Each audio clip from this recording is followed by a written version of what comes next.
Well, if you're still interested in buying a Confederate flag, it's becoming increasingly difficult to do so at the retail level. A bunch of major U.S. retailers are they're always fiercely competing with each other, but they seem to now be they now seem to be getting out of the business of selling Confederate flags. So, as MSNBC's Joy Wang reports, merchandise bearing Confederate flag imagery will soon be harder to find. Walmart, which is a favorite of so-called Confederates down in the South, is no longer going to be selling any Confederate flag merchandise at all. Retailer Sears Holding Company, which operates both Sears and Kmart stores, said it's going to remove Confederate flag items sold on its website via third parties.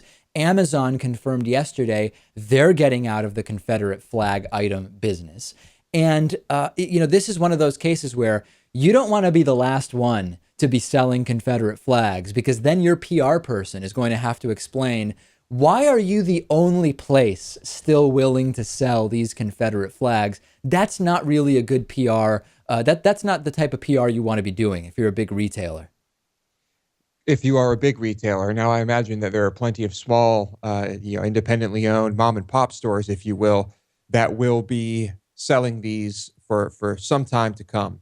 And I guess that's fine. But of course, if you are a big retailer, you drop those immediately. And in conjunction with the retailers backing out of selling Confederate flags and related Confederate flag items, the Valley Forge Flag Company, which is described by Reuters as one of the nation's most prominent flag makers, announced it's not even going to manufacture Confederate flags anymore.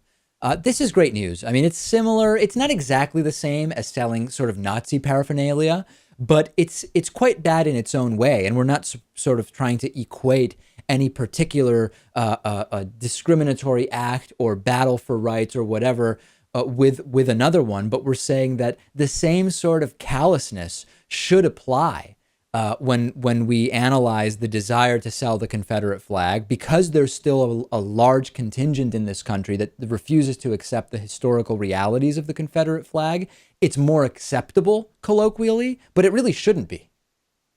Can you imagine right now, as we're discussing this, as people are watching this, as all of this is happening in this country, how many people who love this flag, their heads are just ready to explode? I can see them fuming right now. People are very passionate about this. We should look for, when people go to like a rally of some kind and just interview people, I'm sure soon someone is going to show up at who knows what kind of parades there are where there's lots of Confederate flags. I'm sure something in South Carolina would exist.